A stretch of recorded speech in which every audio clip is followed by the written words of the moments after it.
So,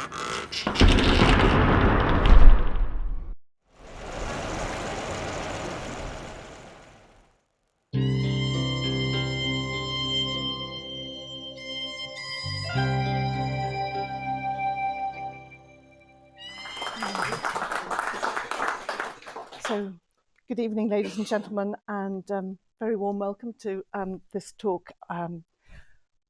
It's entitled The Art of Flowers in the Georgian Era. I was just saying to Sean, it's a little vague because it's really about a little bit about flower painting, a little bit about the history of flowers that were being introduced into Great Britain, and a little bit about fashion, a little bit about taste, and so it's a bit of a mix. So it's not really strictly purely art. But I'd like to thank Jill for inviting me to come this evening. I'm very honoured to be talking to such an erudite and learned society, if not a little daunted. So Jill said I come from County Down, I come from the Ards Peninsula, but I have a sort of an affinity with Armagh in that my 3 times great uncle was the Archbishop. So he was, I read somewhere, he was the 106th Archbishop of all Ireland and or Primate of all Ireland and the Archbishop. So he was here from 1822 until his death in 1862. So he just slips into the last 8 years of the Georgian era, with George IV dying in 1830. So as Jill explained, I have a floral design business, and I suppose I would say the highlight of my career, if you can call it a career really, was being asked to do the flowers for the visit of the King in 2022. So when the Queen died, the monarch, King Charles, had to visit all his realm. So he came in 4 days after the death of the Queen, and I was asked to do the flowers. So I spent quite a lot of time thinking about that and planning. And of course, the issue was that you couldn't really plan because nobody knew when the Queen would die. So, you know, I had to be thinking about all the seasons. But it made me do some research, and I just really became interested in the history of flower painting and flower arranging. And really, you know, how had flower arranging and flowers in painting changed in different historical periods? So, you know, where had flowers come from? Were certain colours significant? What was the symbolism behind the choice of flowers? And that in turn led me to look at the vases and the vessels that people have used. And that was a whole other rabbit warren of rabbit holes. So anyway, as I delved deeper into the subject, I realised that there's probably never been a time when flowers have not played some sort of role in our lives. So in early times, that would have been to heal, to feed, or to praise a powerful creator God, to celebrate, to comfort or console, or to basically say it with flowers, as the old advert ran for Interflora. But I can't believe that there's ever been a time in the history of the human race when we didn't just love flowers for their sheer beauty and aesthetics alone. And I like to think that Neanderthal man might have picked up a bloom or two, and Neanderthal woman might have put it in a scooped out bone and put it in the corner of her gloomy cave. Who knows? And of course, we have no proof because flowers are ephemeral by their very nature. Their beauty is fleeting and transient. So it's to artists that we look for evidence. And those who have for millennia captured the beauty and the diversity of flowers. So that can be in reliefs or frescoes, etchings, paintings, or ceramics. These flowers are now eternal. They're fixed forever in time and space, but they do tell us something of the times and society which produce them. And I only have to mention sunflowers, and I'm sure you'll all think of Van Gogh, or water lilies, probably you'll think of Monet. So before we move on to the Georgians, I just wanted to give you a little bit of context and background about the art of floristry in earlier times. So looking at images from the past, the Egyptians were arranging lotus flowers in vases that look very similar to ones I would still use today.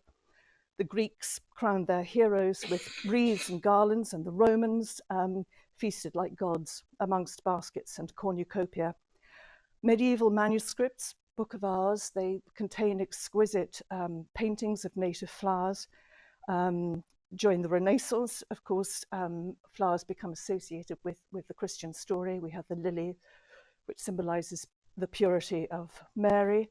And there are whole schools of flower arranging in China, Persia, India, and the Far East. But the first mention that I could find in European literature of flowers being used specifically to decorate the house came in a book by somebody called Thomas Tusser. And he published this book in 1557, and it was called 100 Good Points of Good Husbandry.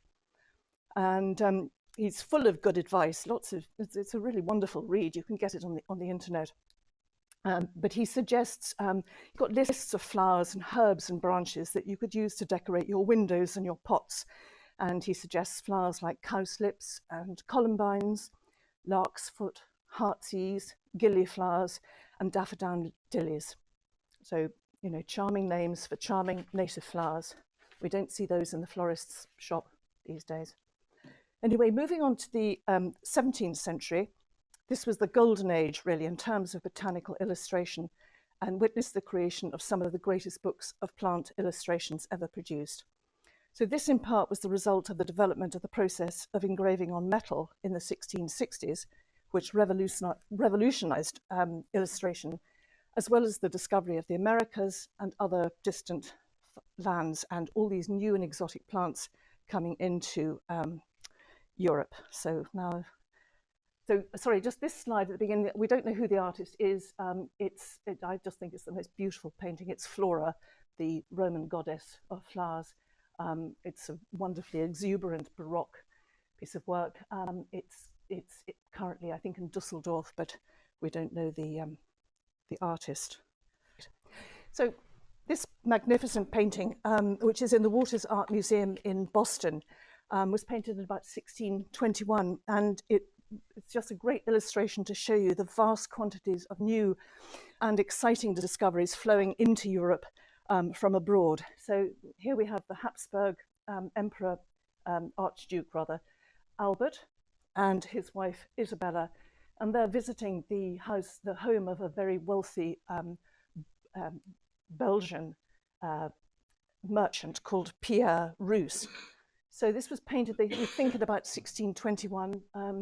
The Dutch East India Company had been set up in 1602, and many of the flowers that you see in the left-hand corner would have been introduced by the Dutch. So you can see there are some monkeys, there are lots of exotic shells, you've got the globe, I mean, you've got lots of references to these travels. So it's the work of two artists, someone called Hieronymus Franken, but the flowers in the corner were painted by Jan Bruegel. And in amongst the flowers, you can see crown imperials, which had come in from Kashmir, from Turkey and Kashmir. And you have a sunflower up here, which came in from South America. And the sunflower it had already been seen in Europe in botanical treatises, but this, I'm told, is the first time it was ever seen in art, in art in Western painting. So we'll just, wrong way. Okay. So Jan Bruegel, who painted the vase of flowers in the last picture, this is a painting by him, which is in Vienna. He was sometimes known as Velvet Bruegel, and there were 3 generations of Bruegels who produced flower paintings. So this work dates to 1606 and is in Vienna. So it's a fantasy, really.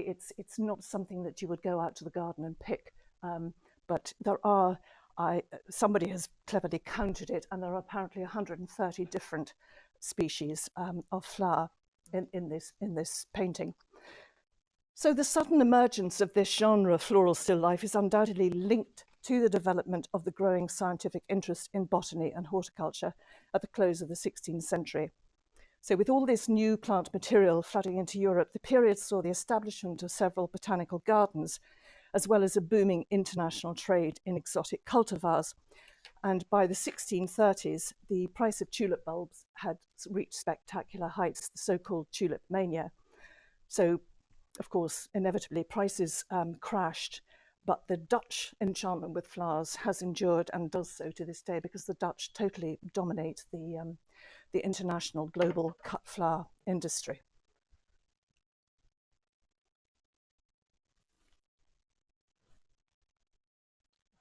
counterintuitive. So this painting dates to 1637 by an artist called Hans Bollinger. This is in the Rijksmuseum in Amsterdam. So this shows the breaking of the tulip. So the breaking is the stripe. And the stripe was caused by a virus, which in the 17th century they didn't know. And of course they speculated on which tulips were going to break and which weren't. So apparently fortunes were won and lost. But this was painted in, as I said, 1637. The Dutch crash was in 1636. So there may be some sort of moral message going on here. So we're just going to skip across to Italy. We will get to the Georgians, but we'll just skip across to Italy. So this is a really influential book which was published in 1633, and it was called De Florum Cultura, or Flora and the Cultivation of Flowers.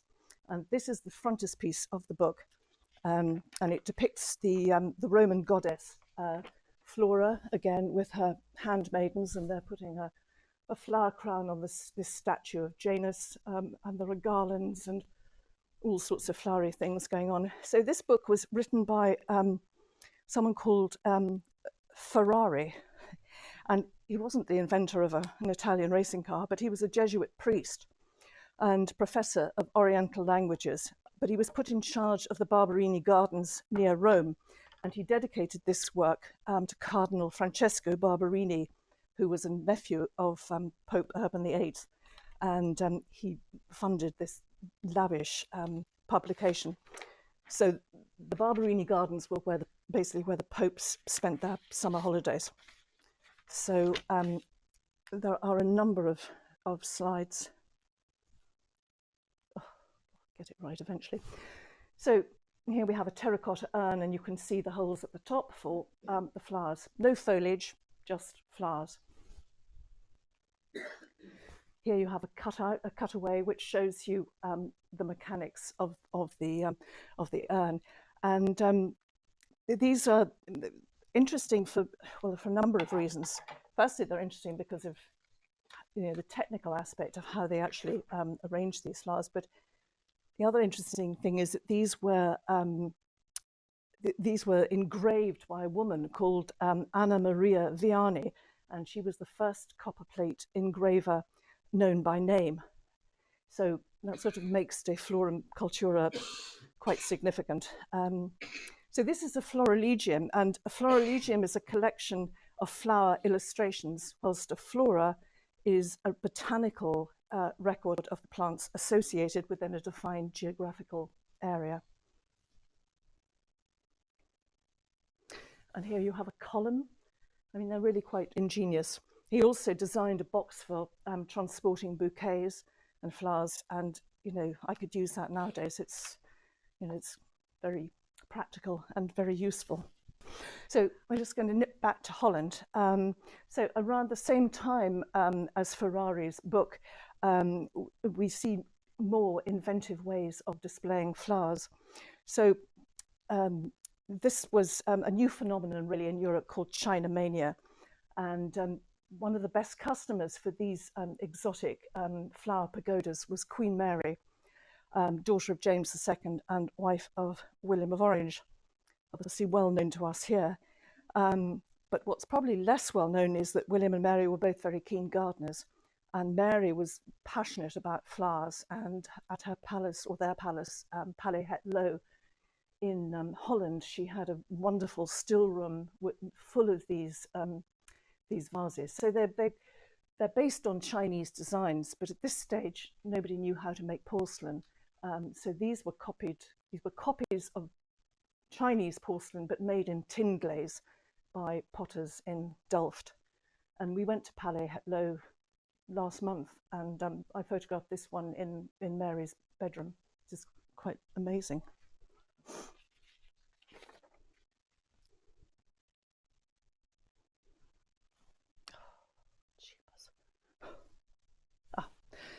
So this is a house in Gloucestershire called Durham Park, and it just shows you how these vases would have been arranged in a house.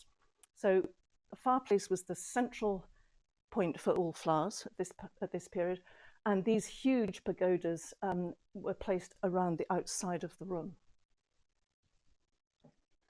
So as well as having these flower arrangements inside, they would have brought in flowers in what we know as Versailles boxes, and also huge Delft flower pots. And they would have been in the formal gardens during the summer, and then they would have been brought in during the winter.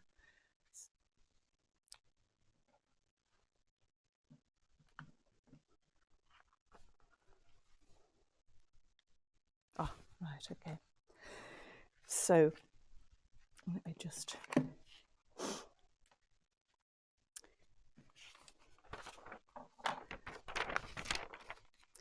So we're now moving on slightly more into the 18th century, and there's change in style. The old formal, sorry, I think we've got slightly muddled. Oh yeah, so I'm just going to move. Here we are, okay. So by the 1740s in the UK, garden styles were beginning to change. So there was a move away from the Baroque. And this plan is for what's known as an English landscape garden. So this is a design for the Duke of Praslin, who had a large estate just west of Paris. So you can see that the formality of the Renaissance and the Baroque has gone, and it's now replaced by this much more naturalistic style. So nature was seen as the guiding hand, and serpentine paths replaced straight ones, and formal alleys of clipped trees were replaced by groves of trees set in rolling parkland. And gardens were designed to surprise and delight at every turn. So walled gardens were moved away from the house, but flowers could still be found in the newly created walks and enchanting outdoor rooms, which were known as diversions. And ladies might tarry a little, pick some flowers and admire the view. So in came grottos and hermitages, and apparently you could even hire in a hermit to live in it. They were quite cheap. You had follies, shell houses, stumperies and shrubberies, as well as meandering brooks and cascades and lakes. And Elizabeth Bennet in Pride and Prejudice catches the mood when she visits Pemberley for the first time with her aunt and uncle. And I quote, "She had never seen a place for which nature had done more, or where natural beauty had been so little counteracted by an awkward taste. And at that moment she felt that to be mistress of Pemberley might be something." So this was the age of the Rococo and glorious irregularity. And if I can get the right painting, I'll show you the change in style. Nope, wrong one. Yes. So this is by an artist called Van Huysman from 1722. So later, obviously, than the picture of Bruegel that we saw earlier. So you can see there's a huge difference in style and atmosphere. It's much more decorative. It's much more dynamic. It's probably less botanically accurate, but it has a dynamism and a sort of spirit about it, this strong diagonal sweep, dramatic use of light, and it's sort of much more emotional. It's sort of, you have a, I don't know, I think it's just glorious. And you have a crown imperial up here. I mean, again, these flowers would not necessarily have flowered at the same time. So of course there's artistic license, but it's a glorious sort of evocation of nature's bounty. So another great exponent of this style was Rachel Ruysch, who was a very famous female artist in her own time. She had a long career, and this painting of hers, by which was painted when she was 78, is now in the National Gallery in Dublin. They acquired it about 2 years ago, I think. So she was hugely successful in her own lifetime. Her father was a professor of botany at the Botanical Gardens, and she was able to use specimens from the Botanic Gardens. Anyway, she made more money in her lifetime than Rembrandt ever did. So she was successful, and she was the mother to 10 children as well. Rachel Ruysch, or Rachel my Dutch is probably not very good, but it's Ruysch.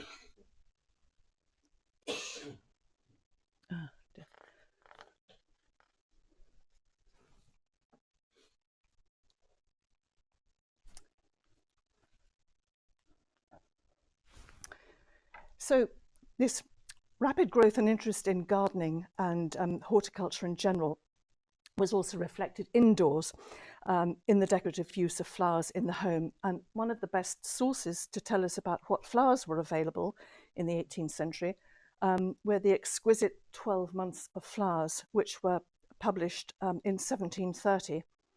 So this was really a sort of an early marketing campaign by an entrepreneurial nurseryman called Robert Fuber.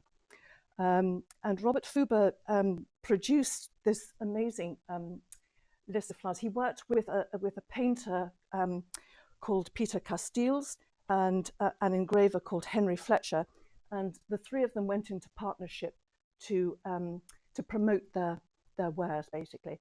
So this is a list, alphabetical list of all the flowers that that was available from their nursery, and they sold these on subscription. So they raised, I think it was 437 subscribers, and they dedicated the collection to Queen Caroline and her son Frederick, Prince of Wales, and a host of members of the aristocracy. And I noticed that the Earl of Abercorn was one of the subscribers. So they sold for 2 guineas. So they represented about 400 different flowering species, grouped together according to the month in which they flowered. And then next to each flower was a number which corresponded to a name in the key printed at the bottom of the plate. And the most popular flowers seem to have been the auricula, and there were 26 named varieties, followed by 19 anemones, and about a dozen hyacinths and 14 different roses and tulips, polyanthus, all sorts of things. And these are 2 examples. So this is November, and December. So they're very highly decorative. I mean, you can still buy copies of those on Etsy. So the key is down here, and presumably, you wanted to order your flowers. You got a set of these prints and you ordered them. So the flowers themselves would have been cultivated by florists, and in the 18th century, the word florist had a slightly different meaning to today. The Oxford English Dictionary states that the word florist was first used in 1623, and it described someone who was skilled in the cultivation of flowering plants. And it wasn't until the 19th century that the word came to have the modern meaning as somebody who sells flowers, in particular cut flowers. So by the mid-18th century, florists' flowers were restricted to a specific number of flowers. I think there were 9 altogether: polyanthus, auricula, hyacinths, anemones, ranunculus, carnations, and pinks. So they were very specific.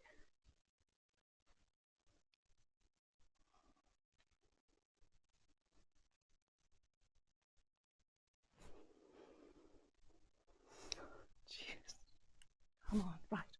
Okay, so this is the Fair Florist. This is a print from the British Library. I'm not sure what the date is, but this is entitled "The Fair Florist," and here she is tying up. I think it looks like a carnation, and then it has a slightly dubious text at the bottom. It says, "This fair one's glowing cheeks and sparkling eyes make her more lovely than the flowers she ties."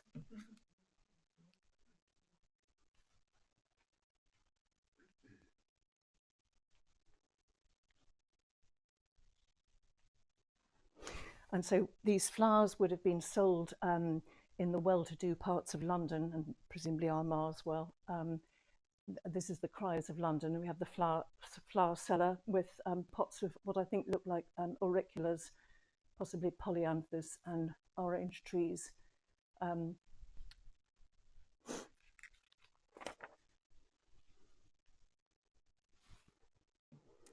So The majority of the subscribers for Fuber's catalogues would have come from the upper echelons of society, like the Abercorns and such like. But there was at this time a general interest, a growing interest in those who have been described as the middling sort in all things horticultural. And there was a growing and wealthy aspirational class with money to spend and a desire to keep up with the latest fashions. And a number of books proliferated onto the market to fill this gap, the most influential being Philip Miller's Dictionary of Gardening, which was published in 1768. So Philip Miller, who we see here, was one of the most important botanists in the 18th century. He served for over 50 years as chief curator at the Chelsea Physic Garden in London, which had been established in 1673 by the Worshipful Company Society of Apothecaries, and where many of the newest and novel plant introductions from abroad ended up. So the dictionary was a massive hit. It was published, there were 8 editions in his lifetime and many, many more after his death. And then later in the 18th century came the first monthly magazine for horticulture, which was Curtis's Botanical Magazine, and that's still in production today.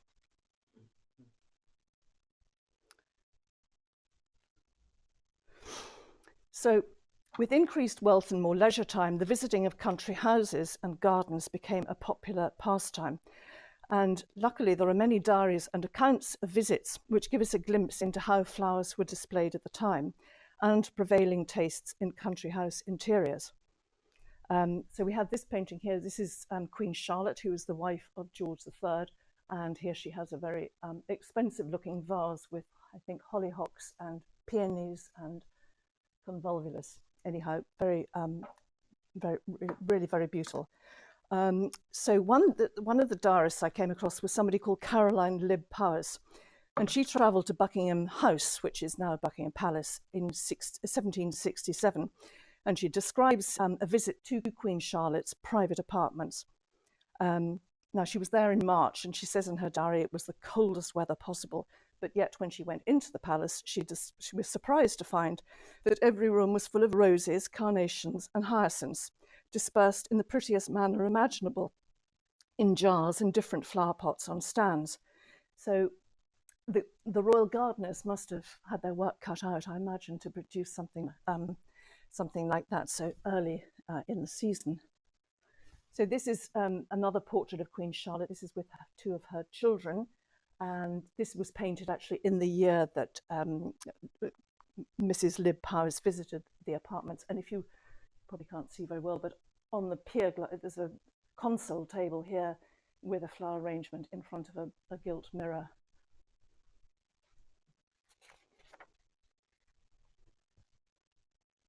So more and more flowers were being introduced to Great Britain at this time. Hydrangeas were introduced from the Far East and fuchsias from South America, and apparently they caused a sensation at Kew. But it was Hyacinthus orientalis, the common garden hyacinth, which became the height of sophistication, replacing the tulip as the must-have flower. And here we have Madame de Pompadour. It's entitled The Beautiful Gardener, En Belle Jardinière, by Charles Van Loo. So I suppose you would call Madame de Pompadour an influencer, really. And hyacinths were one of her favourite flowers. And Louis the 15th grew vast quantities of Dutch-bred hyacinths throughout the year in the various royal palaces. And this is a rather charming little portrait miniature. I think it might be American. The little girl is called Mary Mitchell, and you can see her with a hyacinth bulb in a glass that you can still buy those today. So Robert Fuber, who was the nurseryman who produced the 12 seasons of flowers, he tapped into this lucrative market, and he bought up vast quantities of cheap German glass for hyacinths. And I've discovered that whilst the glasses were cheap, the bulbs weren't. And in 1776, there was a Robert Edmeades, who was a garden supplier in the City of London. He had a catalogue with 1,200 varieties, including one aptly named Goldmine, which sold for £15 a bulb. And I'm told that's the equivalent of over £3,000 today. So auriculas were another really fashionable flower. They were said to have been introduced by the French Huguenots who were escaping to London after the revocation of the Edict of Nantes. They're said to have brought auriculas with them. And for some reason, auriculas seem to lend themselves rather well to fashion. So we have this lovely gown or sack, I think as it's known, with auriculas and pinks and I think bluebells and rosebuds. And so not to be outshone by the ladies, here's a gentleman's waistcoat, slightly earlier, it's about 1730, 1739, again with fantastic embroidery with auriculas, and I think these look like peonies, and these are definitely, these must be pinks down here, but rather wonderful.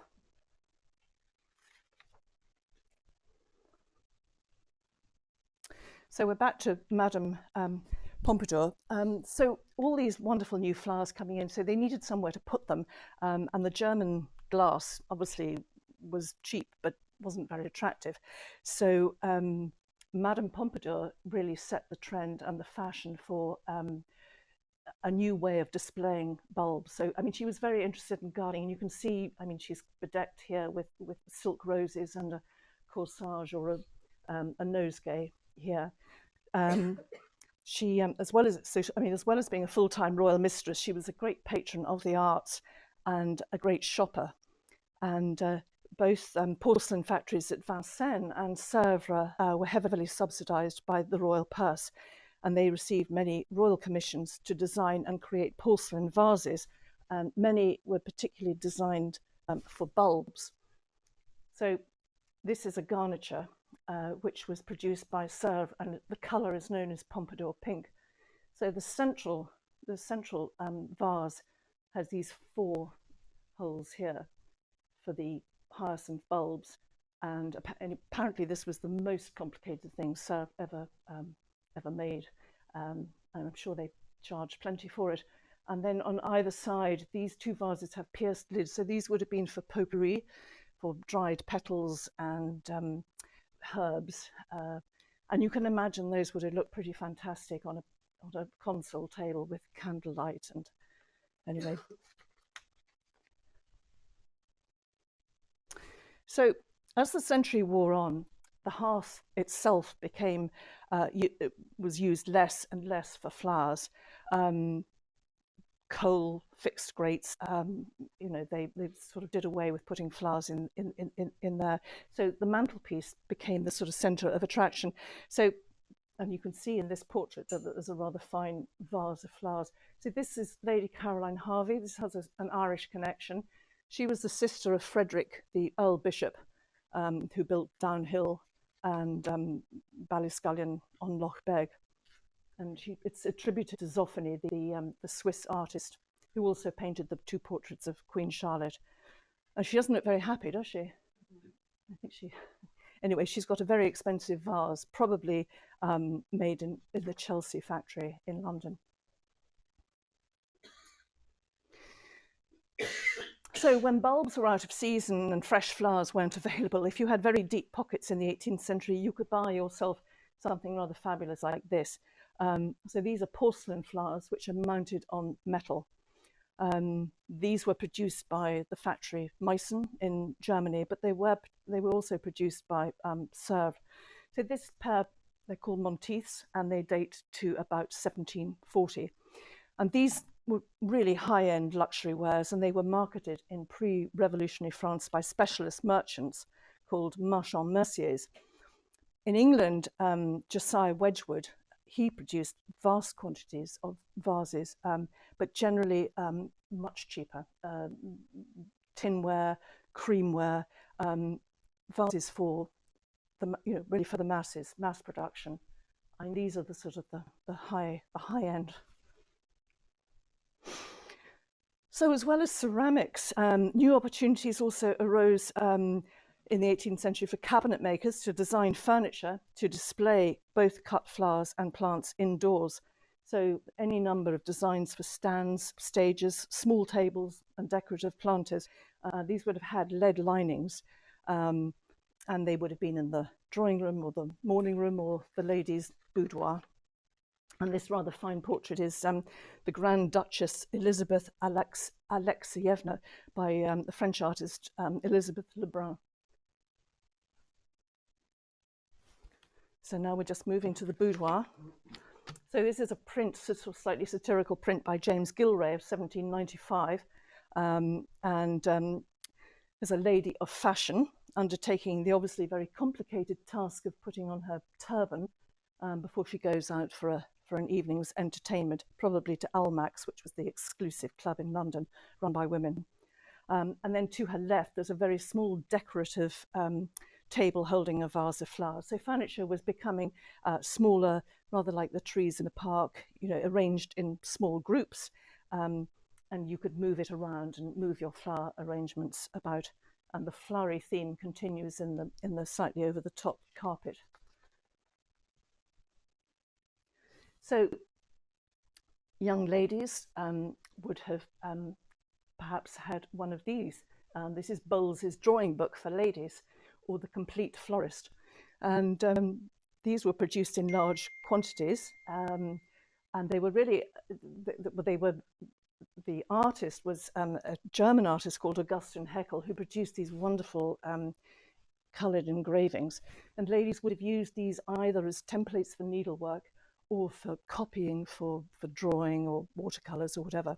So here we have the auricular, very fashionable, cyclamen and an iris, and a hellebore on the left, and pilewort, which is an old name for celandine, lesser celandine.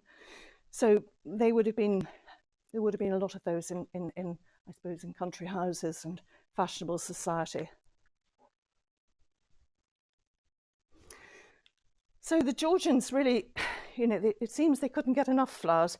So in addition to the exotics and the cut flowers and the porcelain flowers and the flowery porcelain and embroidered flowers, there was also a thriving industry creating artificial flowers. And thousands of women were employed, and children as well, in making these, at the time, extremely expensive and exquisite blooms to embellish dresses and hats and bonnets, such as these ones. This is a self-portrait by the French artist Elizabeth Lebrun, and here she is with a straw hat with some of these very pretty silk flowers. And of course, they were also used for embellishing wigs. And here we have a fashionable lady who is probably on her way to court. She has an entire garden and a gardener on her head. So this was printed in 1777 by Matthias Darley. It's entitled The Flower Garden, so it's mocking the extravagant predilection for these ever more vertiginous and outrageous wig embellishments. And of course, they caused lots of problems for the wearer. One of them was that if you got too close to the chandelier, obviously you might go on fire. And the other problem was actually transport, because when you got into your sedan chair or your carriage, you had to put your head through the window. So they must have been a bit of a state when they arrived. And dining tables, they didn't escape the floral treatment either. In the 18th century, flowers only appeared with the last course of a meal. I mean, we're used now to having, just one setting and the flowers in the middle of the table. But in the 18th century, it was just the last course. So that was when the fruit and the sweetmeats were served and when the tablecloth was removed. And it was called the dessert course, and it comes from the French desservir, which means to clear the table. And this formed the climax to the meal, so you could really go to town. Sadly, I couldn't find a picture with many flowers, but you can see this silver gilt monster, which would have had flowers in all sorts of places and sweetmeats, and would have looked really quite spectacular. So, and again, there were books to tell you what flowers to choose. French books were particularly popular, as the French, of course, most fashionable. So the level of bling and conspicuous consumption was quite astounding. And one of the most opulent parties was that of the Prince Regent, the future George IV, who threw a party at Carlton House in 1811 to celebrate his regency. His father was, of course, mad at this time. So the party was for 1,600 guests, and there were roses, pinks, carnations, and tulips, both real and artificial, and some 2,000 yards of artificial flower garlands covering the chains of the chandeliers. But the pièce de résistance was the centerpiece, And down the centre of the 170-foot long table, there was a 14-inch deep serpentine bubbling brook, and it had mossy, flowery banks, and in the river swam gold and silver fishes.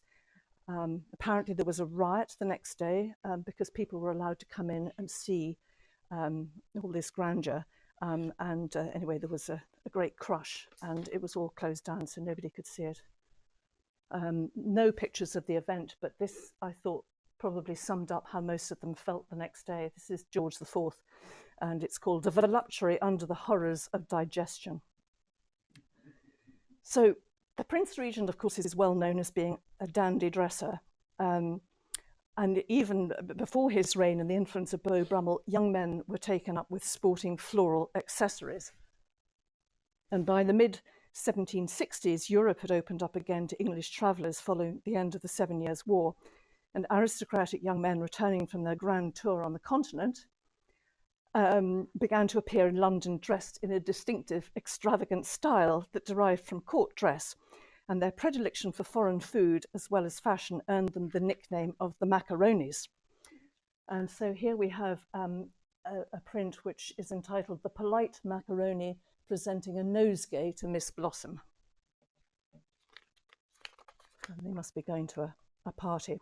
So the fashionable magazine of September 1786 waxed lyrically about them, but warned against the French habit of sporting too large a nosegay in the centre of the bosom, and suggested a more modest one placed high up on the left-hand side, where they were considered more pleasing. And here we have royalty. This is the Princess of Wales, who was married to George II. And she's sporting, I suppose, a rather more refined and demure nosegay.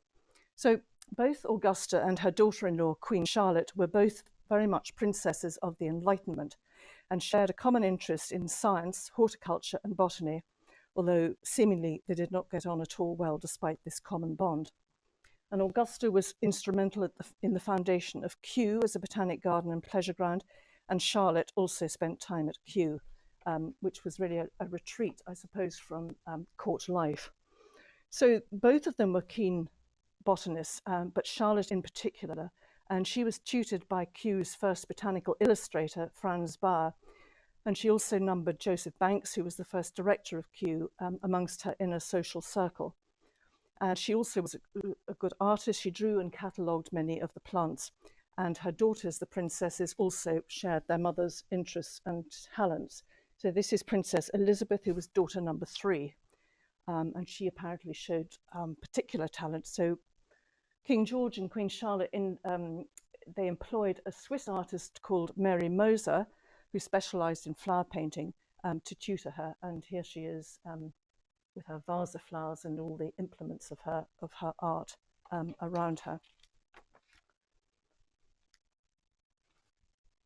And this is Mary Moser, who was, incidentally, she and Angelica Kauffmann were the only 2 women who were admitted to the Royal Academy when it first opened. So Mary Moser must have been a hit with the King and Queen, because they employed her to decorate the recently acquired Frogmore House in London with these wonderful flowering panels. And this is another painting by Mary Moser. This is about 1795. So we're nearing the end of the talk, and I'd like to introduce you to one of Queen Charlotte's closest friends in later life, the indefatigable Mary Delaney, and my absolute heroine, although it has to be said she looks rather formidable and a bit grumpy in these paintings. So Mrs. Delaney, she was born Mary Granville. She became Mrs. Pendard. She had a very unhappy first marriage, but eventually she married Patrick Delaney, the Dean of Down. And she was a really remarkable and accomplished lady whose long and productive life spanned the 18th century. She was born in 1700 and she died in 1785. So she was a superb needlewoman, a witty and erudite correspondent, an accomplished gardener and artist. And Horace Walpole described her as a lady of excellent sense and taste. So when she lived very happily in Ireland, they lived firstly Deauville, I think was the name of the house, near Glasnevin in Dublin. And then later she came to live at Mount Panther. And anyway, the dean sadly died, and she was bereft, but she was invited by her very close friend, Margaret Bentinck, who, sorry, I need to go, seem to have lost a slide. Well, I don't know what happened to Margaret Bentinck, but she was the Duchess of Portland. She was also widowed, and she had her main home was a place called Bulstrode in Buckinghamshire. And the Duchess was on the periphery of this group of intellectual and creative women known collectively as the Bluestockings. And she was also one of the wealthiest women in Great Britain. And so she was a passionate and knowledgeable collector of natural history. And at Bulstrode, she assembled a great collection of natural history specimens. And she was particularly interested in shells alongside works of art and antiquities. And you might have heard of the Portland vase, which is a very famous Roman vase. She owned that. And of course, there were many people who came to Bulstrode to visit her. And Mary Delaney would have encountered the German botanical artist George Dionysius Erhardt, the Swedish naturalist Daniel Solander, who was a pupil of Linnaeus, Philip Miller from the Chelsea Physic Garden, and Sir Joseph Banks from Kew. And it was after viewing Banks's collection of botanical specimens that Mrs. Delaney began work on her celebrated Flora Delanica, which is a florilegium of flowers made up of tiny, tiny pieces of coloured cut paper, all on a background, a black background. So each piece that she produced was botanically accurate.